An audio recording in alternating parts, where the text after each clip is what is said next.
Σήμερα θα σου δείξω πώς να βγάζεις έως και 1500 iron την ώρα πανεύκολα. Κάνε like και subscribe και πάμε αμέσως στο βίντεο. Μου ζητήσατε πάρα πολύ από εσάς να φτιάξω το Iron Farm που βλέπετε εδώ πίσω και έχω φτιάξει και στο 404 και σήμερα θα σας δείξω το tutorial. Ετοιμαστείτε και πάρτε πάρα πολλά blocks, γιατί είναι λίγο μεγαλούτσικο όπως βλέπετε εδώ πέρα, δεν είναι κάτι μικρό και όπως βλέπετε από πίσω δουλεύει μόνο του αυτό, το έχω αφήσει εκεί πέρα και δουλεύει. Οπότε πάμε ευθύς αμέσως στο tutorial και ξεκινώντας βάζουμε 3 διπλά chest και τα οποία τα ενώνουμε με 3 hoppers από πίσω, φτιάχνοντας ένα 3x3 με τα hoppers.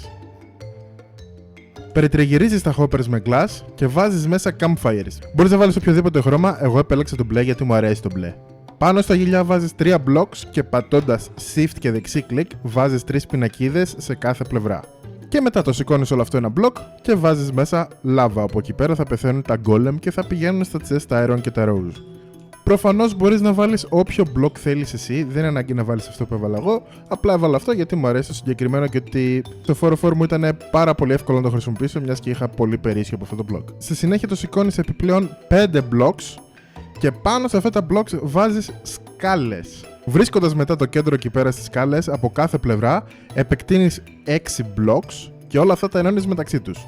Σε αυτό το σημείο θα δεις ότι τοποθετώ πολύ περίεργα τα blocks, θα δεις ότι βάζω blocks στον αέρα και αυτό το κάνω με mods για να μου διευκολύνει τη ζωή φτιάχνοντας αυτό το tutorial. Εσύ δεν μπορείς να το κάνεις, οπότε κάνε shift στη γωνία για να μην πέσεις και κλικ και γέμισε τα σιγά σιγά. Οπότε ξαναλέμε 6 block έξω και το γεμίζεις. Περιτριγυρίζεις όλο αυτό το build με ένα block προς τα έξω, πας ένα block έξω και ένα block πάνω. Ωραία, και το περιτριγυρίζεις. Αυτό το έξω και πάνω συνήθισέ το, θα το πω πολλές φορές σήμερα σε αυτό το βίντεο. Μετά, εκεί πέρα στην τρύπα που έχουμε για να πέφτουν τα golems, θα το γεμίσεις με ανοιχτά, οπωσδήποτε ανοιχτά, fence gates. Γιατί αλλιώς δεν θα πέσουν, προφανώς. Εντάξει. Και τα fence gates είναι εκεί για να σταματήσουν το νερό.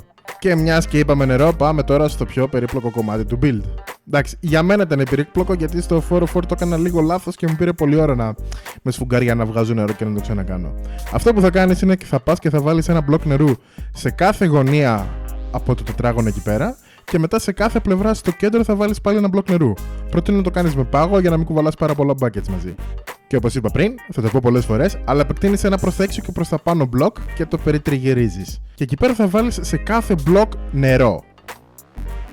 Έπειτα όλο αυτό το ανεβάζεις ένα μπλοκ πάνω και μετά αφήνοντας ένα κενό μπλοκ βάζεις σκάλες αφήνοντας τις γωνίες και ένα μπλοκ δίπλα τους, όπως το κάνω εγώ εδώ πέρα. Ξαναλέω, τα blocks μπορείς να βάλεις όποια θες εσύ. Μπορεί να είναι διάφορα. Μπορείς να βάλεις το μισό wood και στο άλλο μισό stone. Μπορείς να βάλεις brick. Μπορείς να βάλεις ό,τι θες. Αρκεί να είναι blocks τα οποία θα συμπληρωθούν και να είναι όντως σκάλες. Να μην βάλεις κάτι άλλο αντί για σκάλες. Εκεί πέρα είναι σημαντικό να είναι σκάλες. Πίσω από τις σκάλες, για μια ακόμα φορά θα βάλεις 6 blocks και περιτριγυρίζεις με ένα block προς τα έξω, βάζοντας μπροστά ανοιχτά fence gates για να σταματήσεις το νερό και να μπορούν τα golem να περάσουν από μέσα. Και μετά μέσα στις σκάλες θα βάλεις νερό. Σημαντικό να είναι μέσα στις σκάλες το νερό. Μετά στα πλάγια βάζεις walls ή fence της επιλογής σου και από τις σκάλες και μετά βάζεις blocks και το περιτριγυρίζεις. Γεμίζει με νερό το κάθε block και μετά βάζεις από πάνω walls ή fence για να μην φύγουν τα golems. Και μετά μείναμε στο τελευταίο και σημαντικότερο, το οποίο είναι οι πλατφόρμες που θα είναι οι villagers και τα zombie. Εδώ τώρα θα τη γράψεις ακριβώς αυτό που κάνω. Στο κέντρο θα βάλεις ένα μπλοκ από soul sand, σημαντικό το soul sand για να μην μπορεί να πηδήξει αρκετά ψηλά το zombie. Θα το περιτριγυρίσεις με 4 blocks ή 5 ή 6 άμα θες εκεί πέρα, αλλά καλό θα είναι με αυτά τα 4, ήρθα πάρα πολύ κοντά για να μην σπονάρει τίποτα εκεί πέρα, έτσι. 4 blocks, οπότε ένα πάνω και ένα προς τα έξω από κάθε πλευρά.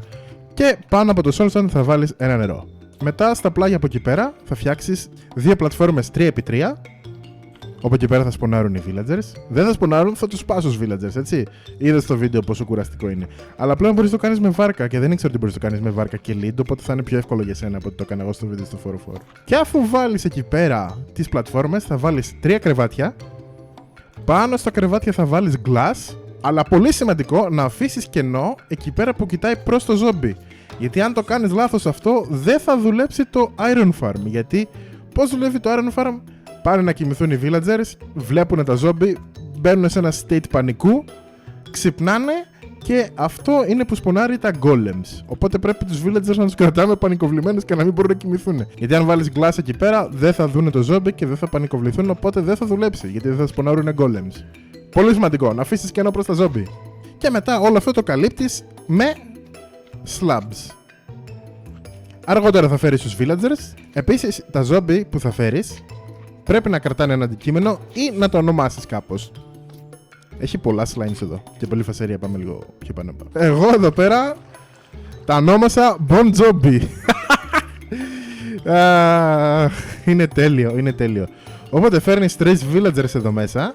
Φέρνεις 4 ζόμπι σε κάθε πλευρά. Η αλήθεια είναι ότι και μόνο από τη μία πλευρά να κάνεις θα δουλεύει, αλλά άμα θες να βγάλεις πάρα πολύ πράγμα εδώ πέρα, πρέπει να το γεμίσεις και από τις 4 πλευρές.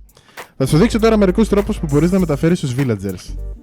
Ένας από αυτούς τους τρόπους και λίγο ακριβούτσικος είναι να το κάνεις με rails και με minecarts. Αν έχεις αρκετό iron μπορείς να το κάνεις και άμα δεν φοβάσαι να ξοδέψεις, που να μην φοβάσαι να ξοδέψεις γιατί θα βγάλεις iron πίσω εννοείται.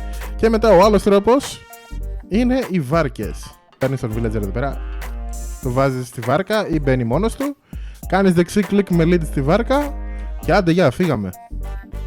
Και έρχεται ο villager μαζί σου όπου και να πας, αυτό είναι τέλειο. Θέλω να δω αν μπορούμε να πετάξουμε. Α, έσπασε. Στη νέα έκδοση ξέρω ότι μπορείς να πετάξεις και να τον βάλεις πάνω στον cast αυτό. Αυτό θα είναι τέλειο. Αυτό θα είναι τέλειο. Και πηγαίνεις έτσι το villager στο μέρος που πρέπει να πάει. Πρέπει να έχει 3 villagers στο κάθε σημείο. Πάμε τώρα να δούμε μια πρακτική χρήση για τα iron. Ωραία, έχεις βγάλει τα iron σου, το άπειρα iron που βγάζουμε από το iron farm, όπως έχω κάνει εγώ στο 404, και θες κάπου να τα ξοδέψεις. Το pickaxe σου είναι έτοιμο να σπάσει, αλλά έχει mending. Οπότε τι κάνεις, το βάζεις στο offhand και πας εδώ πέρα στους weaponsmith οι οποίοι αγοράζουν iron και τους τα πουλάς. Ωραία.